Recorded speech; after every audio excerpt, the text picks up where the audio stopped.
Okay, so Catelyn 2 in A Storm of Swords. Finally, right? A great chapter. You could call it pivotal, I guess, by which I mean that it's got lots of ties and connections with past and future chapters. It leaves a lot of events to your imagination, or rather, it gets the reader to do a bit of detective work. It leaves room for different interpretations and even a little room for some good old tinfoil hat theories. So, in other words, everything you demand from the good old Song of Ice and Fire, really. Okay, let's sink our teeth into it. Catelyn. Catelyn is still confined in her father's headquarters, having released Jaime with the understanding that he will do what he can to send her daughters Sansa and Arya back to her, which is all well and good, except that it contravened specific orders by her son Robb, i.e. the king in the north, which specifically stated, do not release Jaime under any circumstance, not even if he asks you nicely.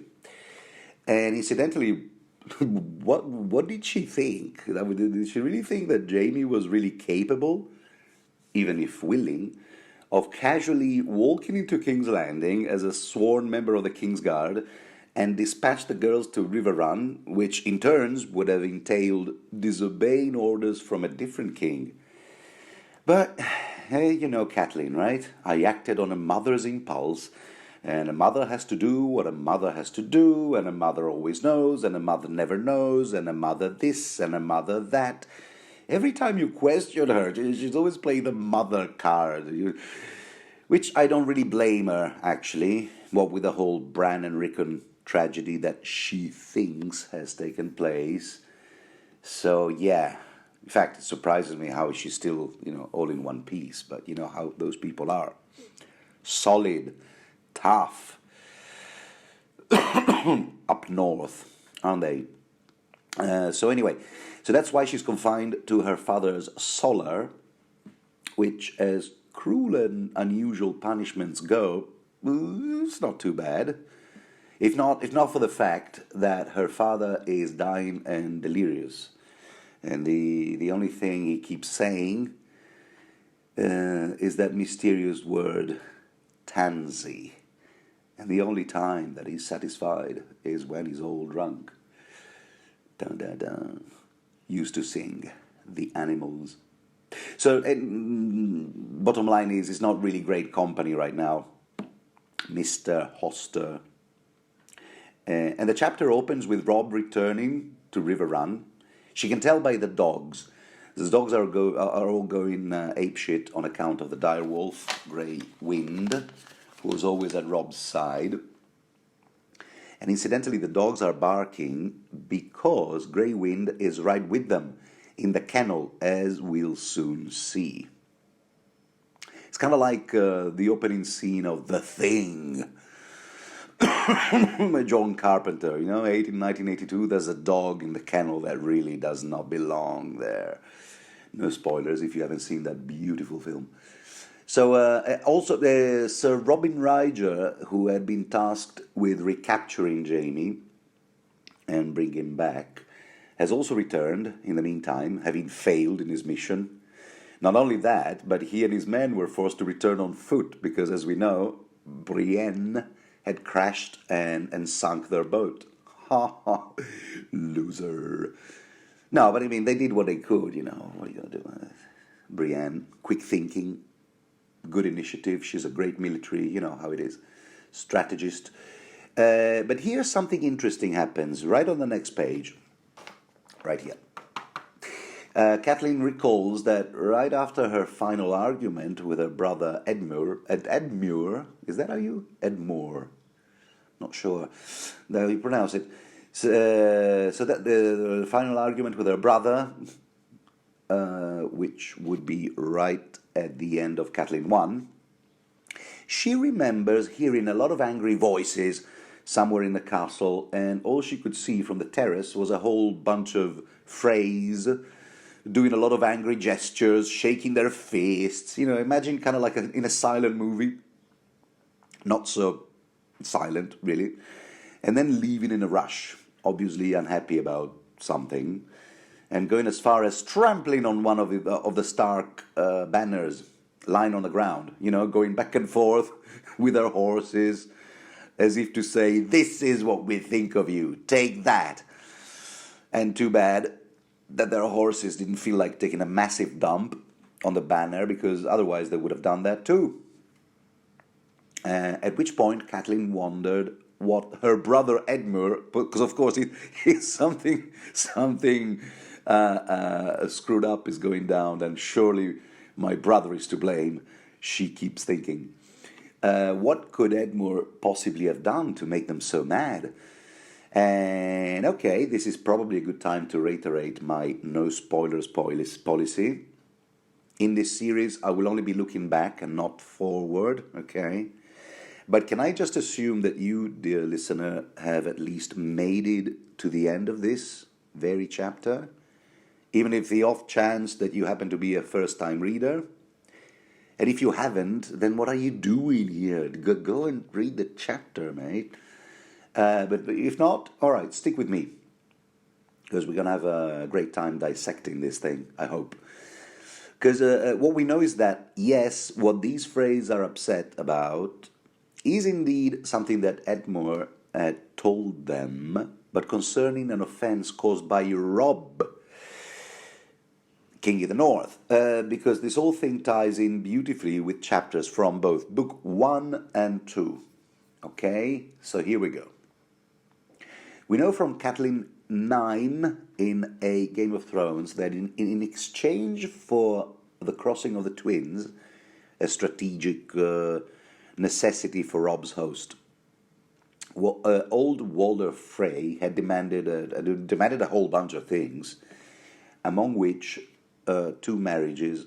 Robb was to marry one of Walder's daughters, one of his daughters, and Arya as well was betrothed to Walder's youngest son, Elmer, to which Robb had commented, "Arya won't like that one bit." That's quite right, actually. Be it as it may, we readers kept on reading, as we do, put a pin on all that, and forgot about it, until Arya and this young Elmer Frey actually met. And this was when Arya was disguised as a low-born girl, forgot exactly what name she went by. So Elmer had no idea who she was, and Arya wasn't even aware of this whole marriage pact.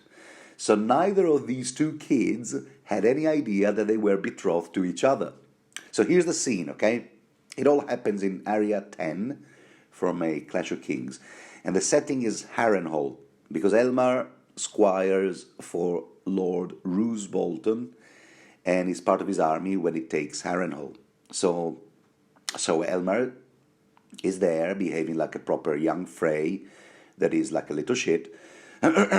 And he's all spiteful to Arya, and he tells her things like, "Nobody cares about the wishes and ambitions of a low-born girl like you. I will have you know that I, Elmer Frey, am expected to marry a princess." Ha! What do you say to that? Little does he know that the princess he's supposed to marry is standing right in front of him. Anyway, shortly after that, Elmer is all distraught and stuff, and says to Arya that the marriage deal is off, and that he can forget about marrying this princess of his, at which point Arya just goes, "Good, you know what, good. I hope this stupid princess of yours dies," not knowing that she's talking about herself. Okay, I might have jumbled up a bit of this dialogue, and it's kind of like paraphrased, not really quoted verbatim, but that's essentially what happens. My point is, what could possibly have happened to throw the marriage deal out of the window? Surely, possibly the fact that polygamy is not allowed in Westeros. Let's keep on reading. Because what happened is exactly the very thing that the Freys just found out about in this flashback, which caused them to storm out of the castle, witnessed by Catelyn from her father's terrace and narrated as a flashback in this chapter. Namely, some outrageous slight committed by, not by Edmure, but by Robb. Okay? So, let's go back to the present time. Because this whole thing made my head spin a bit, actually, just talking about time. Because when I first placed it all together, as far as the timeline is concerned, it was a bit messy, because surely that particular episode in Arya's experience at Harrenhal must have happened shortly after these memories Catelyn is now reminiscing about in this chapter. So I turned to Alan Feldman, I think that's his name, Feldman 10, author or co-author of the most precise timeline in existence, a spreadsheet, Excel spreadsheet you can find online, Google spreadsheet type thing, and I'm afraid I'm just as lost. The timeline places about these are exactly the things that I wish someone had precisely, put in order, and I'm just really, it's a bit like I keep going, it's kind of like in a circle. So what happened before that and what happened after that? Because the timeline places about 5 weeks between that Area 10 in Clash of Kings and this chapter here, but we don't know exactly how many days have passed right now in this chapter since the Freys stormed out of the castle. Sorry, dear listener, I can't be more helpful. Hopefully you have some insights. All comments are welcome. Opinions and insults and so on. Anyway, so Catelyn is impatiently waiting for Robb to come and see her. You can imagine that. I mean, he's good. What is he gonna say now? So she, at least she can get the hell out of that room, because she's been in there long enough. We don't know exactly how long. And where was Robb anyway?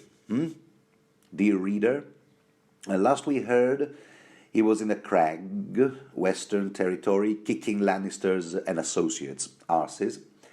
And really, we haven't seen him on screen since early Clash of Kings. It must have been another Catelyn POV chapter, because our only eyes on Robb were in fact Catelyn's eyes. And I might even go as far as to say that was probably Catelyn 1 in A Clash of Kings. So it's been a while. Right before she was sent to lobby for to Renly. I love, by the way, how George R. R. Martin has not given... You noticed so far, George R. R. Martin has not given us a single POV from one of the major players. Which adds to our fragmentary knowledge of what's going on. That's really clever, because, I mean, the HBO series has shown us Robb discussing tactics, looking at maps and pointing at places on maps and whatnot and taking decisions. But here in the books, like for instance, we haven't had any single POV chapter of what would go down in history as the major players, like monarchs. For example, monarchs, kings and queens, no Robert chapter, no Stannis chapter, no Renly or Robb, no Joffrey chapter. Okay, although I don't really know what kind of insights we could have gotten from Joffrey's POV chapter, shooting hares with his crossbow, and also considering that, like father, like son, he's notorious for dodging every single small council meeting. But anyway, you know what I mean. Only POV chapters from characters that are directly connected to those people, monarchs, kings, queens, regents, consorts, or otherwise. And with the exception of Daenerys, who's becoming more and more of an influential player on the board, we won't get a monarch's POV for a long time. Doesn't mean we never will, but no spoilers. Anyway, so finally Catelyn is sent for. Her son is waiting for her in the Great Hall. So she finally goes down to meet him, and he's surrounded by his loyal posse, all sitting on the dais. Lady Mormont. I used to assume that this was Mage Mormont, sister of Jorah Mormont, Lord Commander at Castle Black. But apparently I was wrong. I'm not sure who this Lady Mormont actually is. Then there's the great John Umber, the guy who is constantly shouting, "King in the North! King in the North!" He's there with his son, Lord Jason Mallister, Titus Blackwood, and Catelyn feels like crap, because they're all thinking, yeah, look at her. She released Jaime Lannister. Tut, tut, tut. That's just not, that's just not done. That won't do at all. And there he is, Robb, a grown man at 16, battle-hardened, finally wearing his crown like a proper king and all. And this is interesting. He's praising his uncle Edmure for the battles the latter has won against the Lannisters, until Tywin had to march to King's Landing. He repelled Tywin, gave him a nosebleed, in his own words. And then eventually Tywin marched off, because he had to push against Stannis' assaults down on the Blackwater. We all know that. This is way back in the Clash. And he's giving his uncle public praise for his victories, but, as we will see, what he's thinking is quite something else. And another noteworthy item is a group of characters sitting with Robb on the dais, seat of honor. People with sigils of lesser houses, which Catelyn does not recognize. Something is going on here. But the weirdest thing is that Robb is looking at his mother not with anger or resentment, but with something that Catelyn, as a mother, recognizes as bashful. As bashful and dopey. And okay, I don't remember right now, off the top of my head, the other 5 names. He's a bit of both. He's a bit of bashful, dopey, not so much of a doc. So he's looking at his mother with apprehension. That's the word. Not to mention that Grey Wind, Robb's direwolf, is missing, even though the two, are usually inseparable. There is definitely something wrong with this picture. But anyway, there's a lot of people in the Great Hall right now. There's Bryndon Tully, a.k.a. the Blackfish. He gives his sister Cat, whom he hasn't seen since they all marched to battle, gives her a good old squeeze, and to hell with awkward silences, I say. And I can see why this character is a reader's favorite, plain speaking and all that. Although no one is perfect, as we'll see. Catelyn then finally talks to Robb, and she goes, all right, they've all told you what I did, so let me have it. But Robb seems to be skirting the issue. He just goes, oh, well, yeah, la-di-da, you did it for the girls. You know how it is. It's actually Richard Karstark that intervenes, barging in and all furious, like, shouldering his way through the people. You can imagine him, hey, she deprived me of my vengeance. She deprived me of my vengeance. Who are you to decide? Anyway, because he said, he refers to the fact that Jaime Lannister had in fact killed 2 of his sons, which does strike one as a tad rude, I should say. Although, I believe they call it war, as Tyrion would diplomatically put it. And by the way, as I said, the fact that Rickard, love that name, Ricard, sounds like a brand of French pastis. Lord Ricard and Lord Perno.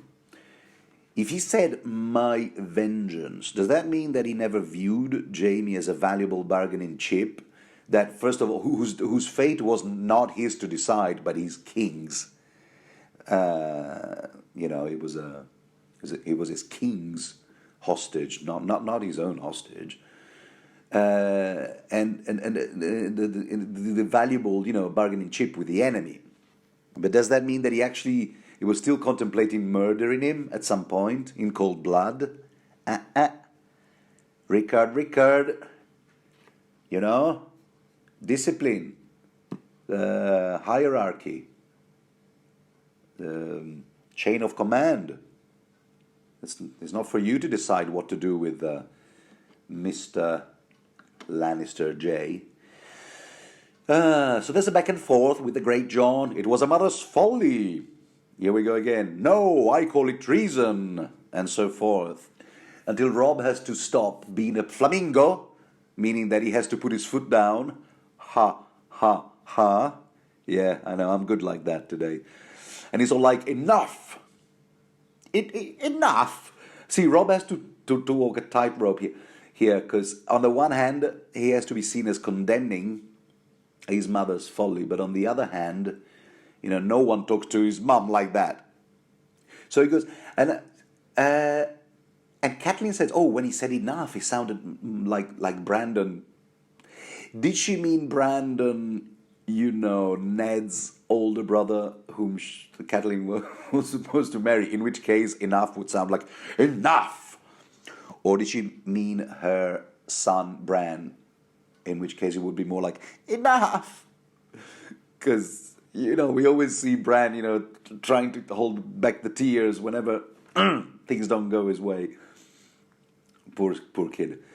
Anyway, so it's it sounds like it's manly and virile and energetic, and he is Brandon Stark, Brandon, the late Brandon. That's what Robb sounds like to Catelyn, and so he has to condemn his mother's folly, but on the other hand, don't you dare talk to my mom like that. Only I get to do that. See, yeah, that's basically the message he wants to project.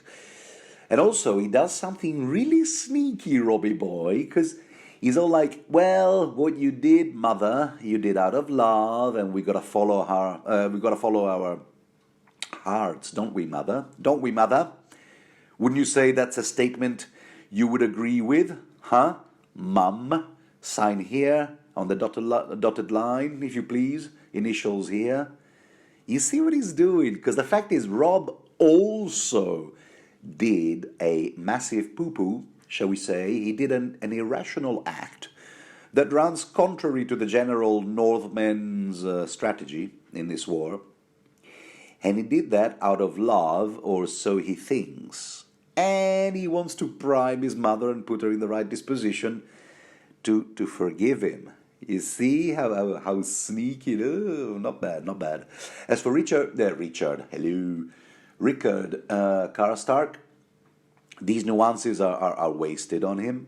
So he just storms out of the Great Hall. Lots of people storming out of places in this chapter, I must say. So Robb goes, okay, all right. Now that this unpleasant chapter is behind us, let's call an end to this meeting. I've got serious business to discuss. Just us now, huh? Extended family, no bannermen, no Northmen or river lords, no catering services, no hairdressers, just us. So everybody leave. Clap, clap, clap. Everybody leave now, and I've got to read this one verbatim, if I may. When all the words were done, the great hall of River Run was empty, save for Robb, the 3 Tullys, and the 6 strangers Catelyn could not place. She eyed them curiously. Yes, I'm a rubbish reader. I confess. It's time to find out who these people are. Shall we? Shall we? But you already. I assume you already have, dear listener, because earlier on I assumed that you made it to the end of this chapter. So who are these 6 people? It turns out it's a whole family. Hello, yeah, hi. These are the so and so's. They're visiting from. Okay, let's figure this thing out. Who is who in relation to whom, dear listener? At the center of it all is this matron, this matriarch, Lady Sibel, who happens to be the wife of a certain Gawain Westerling, the Westerlings being sworn allies to the Lannisters. So, are these people prisoners or not? Well, as it turns out, Rob did, quote unquote, capture them when he took Lord Westerling's castle. But things are not so simple. Anyway, Lady Sibel is with her brother, a Rolf Spicer, and her 2 sons and 2 daughters. 2 sons, a young knight named Reynold, his brother Rolam, who is now squiring for Rob, a little girl named Elenia. I love that name, Elenia. Elenia, and get ready for it, a certain Jane Westerling, Jane, who is now married to Rob. Big soap opera revelation here. See, what happened was that Rob suffered a wound to his arm when he took their castle, this Westerling's castle. And Jane sort of nursed him, consoled him when the news reached him that he had lost his 2 brothers, ostensibly. And one thing led to another, and bang, before you know it, they did the wild thing. And Rob, having been raised to do the honorable thing, spiced with a bit of the faith of the 7 dogma, married the gal. When I said, you see, earlier on, when I said the tinfoil hat theories, earlier on, I meant that we will later find out that Jane's mother happens to be a potion expert. And there seems to be in those particular in those Westerlands a presence of magi, like Mizimdur. Why do I forget these names? Magi, as they call them in ASOS. Is that how it's pronounced? The Magi, as in the 3 Magi from the Gospel. And there seems to be a presence in those Western lands of Magi, I guess, from Essos. I'm thinking of a particular character nicknamed Maggie the Frog from Cersei's childhood. And the theory goes, I hope it doesn't count as a spoiler because none of the following is explicitly stated in any of the published books. But is it possible that among the potions Rob was given, supposedly to nurse him back to health, is it possible that Lady Sibel slipped him a good old love potion, like in any fairy tale worth its salt? And actually, whenever I'm thinking of back on this theory, somehow I'm actually reminded of the novel, The Wide Sargasso Sea, where there's this character, Rochester, who is slipped a so-called love potion by his wife Antoinette. But somehow things go wrong and he ends up sleeping with a maid. And I forget all the details, but anyway, it's a theory. It's a theory. Anyway, another thing that's out of place is that the reason Grey Wolf is missing right there in the Great Hall is that he can't stand the Rolf Spicer. He always bares his teeth and growls whenever he's around. That's Grey Wind growling and baring his teeth, not Rolf, not this Rolf guy. So yeah, the wolf can't stand the Rolf. The wolf can stand the Rolf. How'd you like that? For all his newly found loyalty to the Northern cause, if we want to believe him. And he has not won the dire wolf's trust. And that should tell us something, dear listener. Because the Stark direwolves are instinctively geared at protecting the lives of their respective, I don't know, owners. Owners is not the right word. And also Jane is terrified of Grey Wolf, so it's settled. Grey Wind is confined to the dog kennels. At which point Catelyn is immediately suspicious. Look, this guy, no. If you're direwolf, well, I mean, first of all, okay. Now, first, Catelyn has a whole bunch of other information to process first. He's reacting to this info overload, and she has a lot of motherly thoughts. Surprise, surprise. First, oh, you can't marry. You're only a boy. I can't do a proper northern accent. I do apologize. You can't marry. You're only. Oh, okay. No. I'm not even going to attempt. No. That would just be embarrassing. I'm dreadful at this. Second, you can't marry. You're only a boy. Second, but you pledged to marry a Frey girl. Remember? Heck, even one of your choice. Gosh darn it, gee whiz. The sort of swearing that mothers would engage in. Oh, do you hear my cat? I think he wants to be let in. When their kids were around. Gosh darn it. I suppose I'll open the door for the cat. And the third and most important thought in the larger pictures. Oh, well, hello, darling. In the larger context, the most important thought is the following.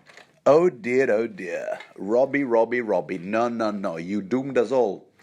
Because now, I dare say, our alliance to the phrase is probably, we can forget about it.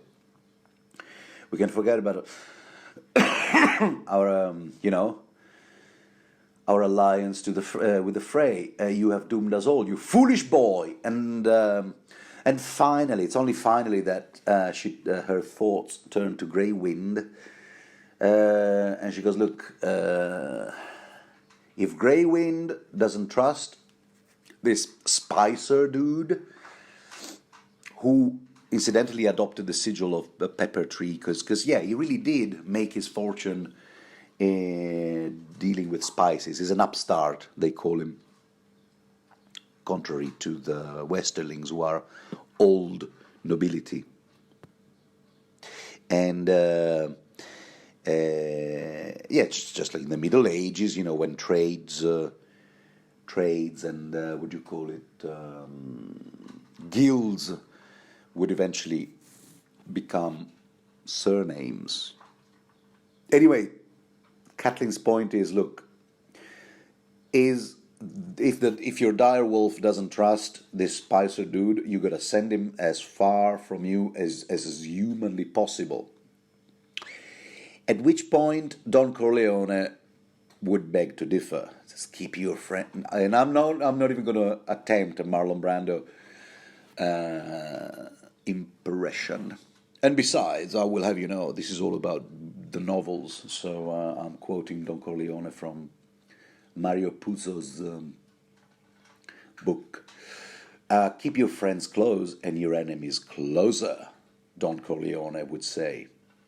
And then again, this other fella, whose name escapes me, once wrote, No, do hire a former enemy and he will be more loyal than a friend because he has more to prove. This is the guy who wrote, 47, 48 Rules of Power, which really, if you go through each and every one of them, I don't know. It seems like a handbook for the expert manipulator and sociopath, manipulator of people and sociopath. I don't know. This is just my experience, my opinion, my humble view. Anyway, so another thing that I find interesting is that this is where Catelyn, yeah, we go back to another theme. Catelyn can't stand Jon, where Catelyn reminds Rob of this whole direwolf connections. Look, these direwolves are no coincidence. The grey wolf is not with you just because the stuff happens. When you found those puppies, there's a connection between the Starks and, one wolf for every Stark kid, 5 kids, 5 puppies. Surely not a coincidence. But Rob corrects her. I think you'll find that Jon, technically not a Stark, also has his own direwolf as well. 6 kids, 6 puppies. I should know. I was there when we found those cute little puppies. And so was Harwin, whom readers encountered in the previous chapter. And Jon, whom readers will encounter in the next. See, Rob is very meta at this point. And is breaking the fourth wall. Right, dear reader? Okay, let's get back into character. It's important that Rob still makes it a point, is what I was trying to say, makes it a point to remind his mother that Jon is like a brother to him, no matter how much this might displease Catelyn. One point where these two characters agree to disagree, shall we say, that will be revisited again in a future Catelyn chapter. So let's put a pin on this one too. Anyways, and it's at this point that even these people are dismissed, at which point we readers remain alone with King Rob, the Tullys, up in Lord Hoster's study, which is unoccupied because Hoster is in his bed, busy dying. And it's at this point that Rob and Brynden, I'm gonna go with Brynden, the Brynden pronunciation, not Brynden. Brynden Tully dropped the mask on how they really feel about Edmure's so-called victories against the Lannisters up there in the Riverlands. And, there's been a lot of speculation among readers as to whether the chastisement of Edmure, which ensues here, is really fair or not. In particular, I'm thinking of a great essay by that Stefan Sasse, Stefan Sasse on the Tower of the Hand. Check it out when you get a chance. Okay, so one thing at a time. Right. Rob's and Brynden's argument is, you, Edmure, have been quite the fool, I will have you know.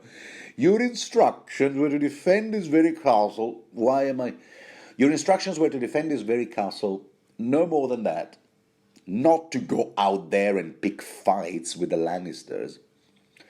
Why, you were supposed to immediately figure out that our strategy out there in the Western Territories was to attract the Lannisters back to their lands, not to conquer Lannisport or Casterly Rock. How you were supposed to figure that out, you say? Why, by the fact that we didn't have enough men.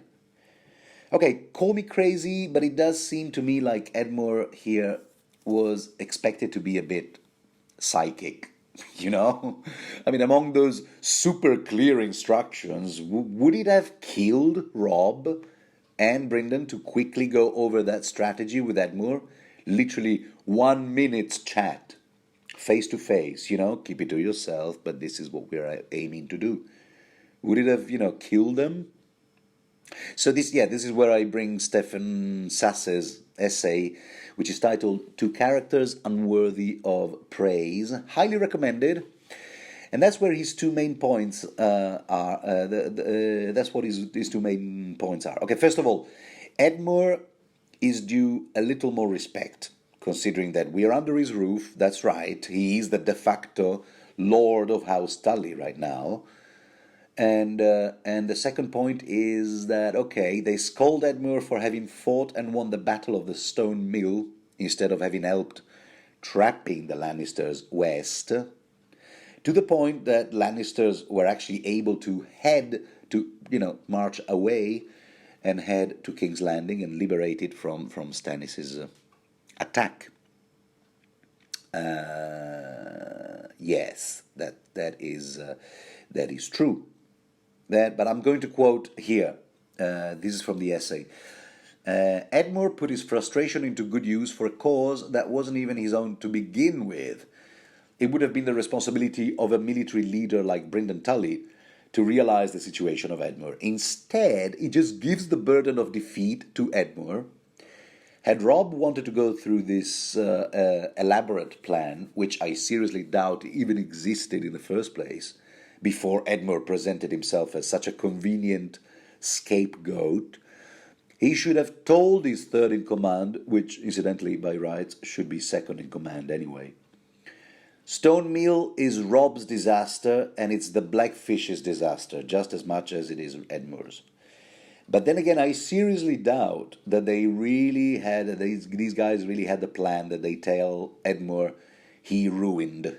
Okay, this was a slightly abridged quote, but there you have it. And I more recently heard Stefan Sasse in that Not a Podcast say that upon closer study, he no longer holds true every single part of that essay that he wrote a few years back. I think it was 2014. But may I say, and Stefan, if you happen to be listening, if the person I keep addressing as dear listener happens to be you, may I say that if nothing else, the quote I've just read does have merits in my humble view. I happen to enjoy all arguments that sort of challenge the received wisdom. Just because the character's consensus points to one interpretation of events, does that really mean that we readers should automatically go along with it?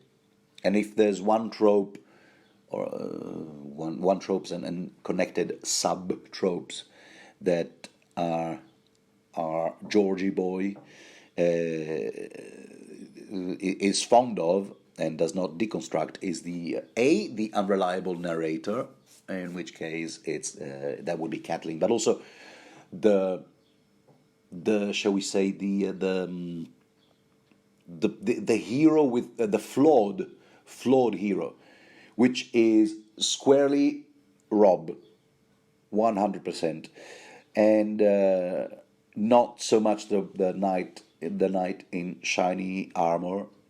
And if you need any more clues as to Robb not being the knight in shiny armor, reread this chapter. First description of Robb: his armor is all red with rust and blood. Okay, right, symbol, but there you go. So yes, I think that those 2 points, Edmure is first of all, Edmure should take precedence in terms of ranking, because he's the Lord of House Tully, whether we like it or not. And inheritance law count for something.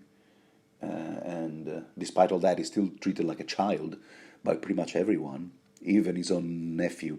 And B, okay, right, would it have cost you too much to articulate your plan, if you indeed had it to begin with, to me, considering that you've given me orders to, hold this castle? Tell me, would it really kill you to tell me why?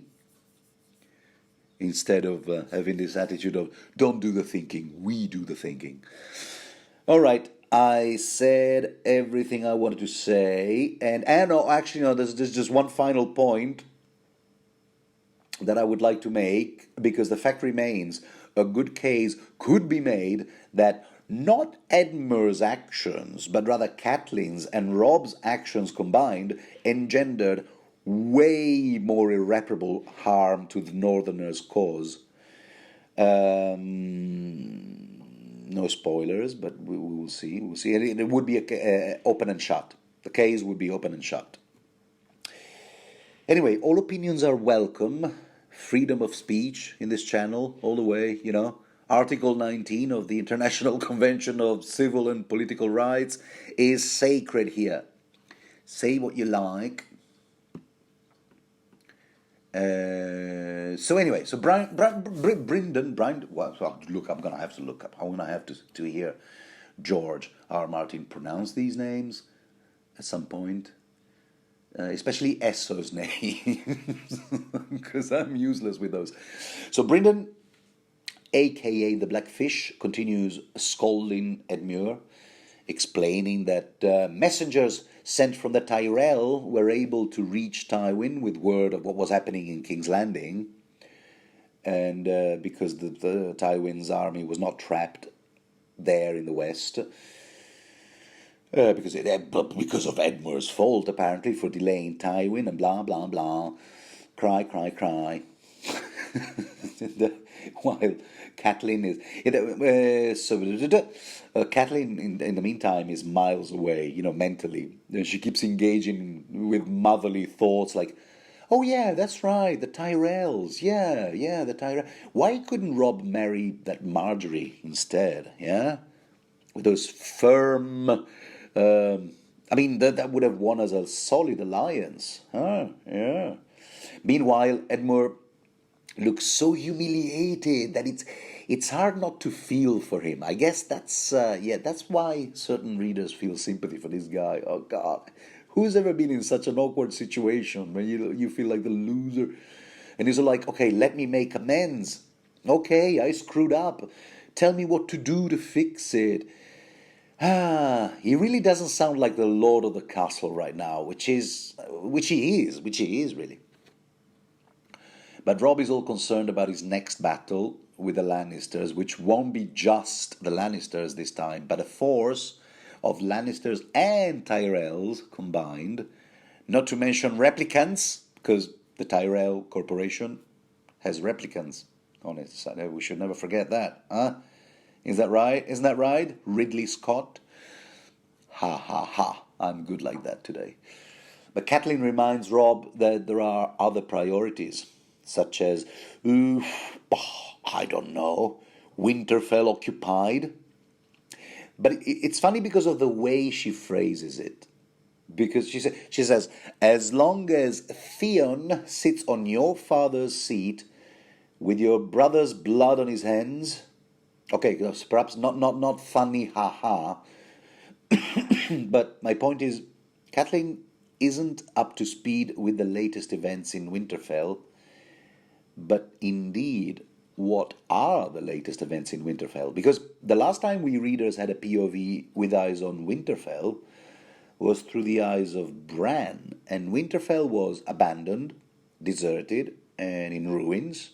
And prior to that, we had that shocking revelation that the character calling himself Reek, this was a Theon chapter, was in fact none other than Roose Bolton's bastard son, Ramsay, who shortly after giving Theon a bit of much-needed exposition, the switcheroo he had done with his servant Reek and so on, he had taken over the operations in Winterfell, knocked Theon unconscious, and that was the last we heard from him, because you don't really hear much more from a POV character when he's or she is knocked unconscious. So that was it.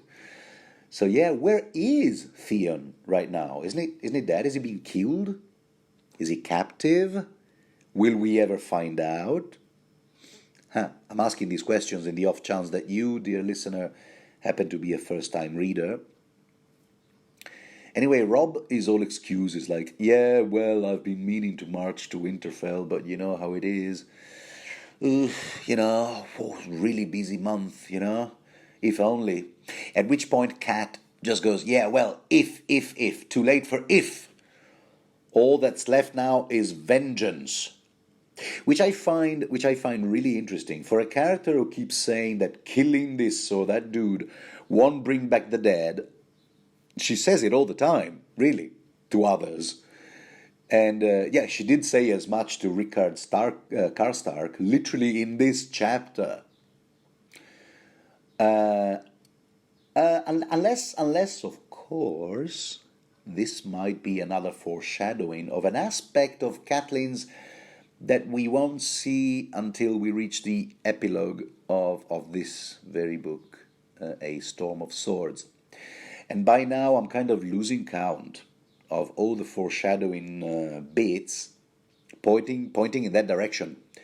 I'm thinking, for example, of A Clash of Kings, Catelyn 7, where she says, there is an empty place within me where my heart was once. Yeah, interesting phrasing, wording. And also this quote, when Catelyn tried to speak, the words caught in her throat. Or take note of when she refers to herself as a cold and unnatural mother. Or when she catches her own reflection in a breastplate and comments about her own appearance, and I quote, gazing back at her as if from the bottom of a deep green pond, her reflection, the face of a drowned woman, Catelyn thought. Can you drown in grief? All of these quotes are real. They're all there, dear listener. I wish I could say more, but I really enjoyed finding them there because now I know what they're pointing to.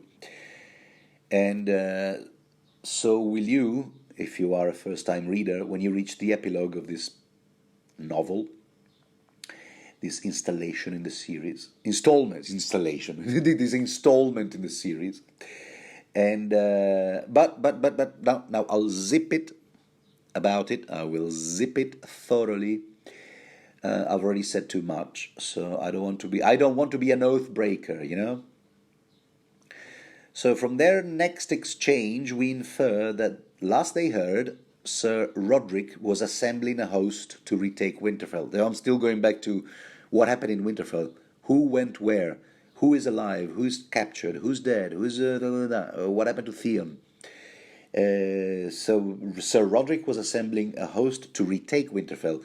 An operation, I might say, that we readers know from A Clash of Kings that didn't go so well. In fact, Sir Roderick got killed in the attempt. So which one is it? Is Rob really so behind on the news? Or has all that stuff not happened yet, as per George R. Martin's preface forward when he says the initial chapters here really do not follow the ending of A Clash of Kings so much as overlap them. And, you know, this is only Catelyn 2, so does this still count as initial chapter, even though it's already chapter 14 in the book, not counting the prologue? I don't know. Which one is it? Alan Feldman, help. Well, be it as it may, they keep coming back to the same strategic hurdle. Well, whatever we want to do, somehow we have to win the phrase over again. So, how do we do that? How do we do that? And what could possibly appease old Walder Frey? Oh, possibly a Walder salad? Hello, we've come with our own... Okay, never mind. But Catelyn has drops the bomb. Not something. Someone. And she leaves it all mysterious. Well, George leaves it all mysterious for us to ponder on. And this, my dear listener, is the ending of chapter 14 in A Storm of Swords, Catelyn 2. What a fun chapter this is. So thick and dense with resolutions, payoffs to the setups, to previous setups, but also more setups to future payoffs. Oh my God, roller coaster. Dear listener, I hope this was as much fun to you as it was to me, and I will see you around for the next chapter, which I believe is a John chapter. Oh, right. So dress up properly because it's cold up there. Ciao.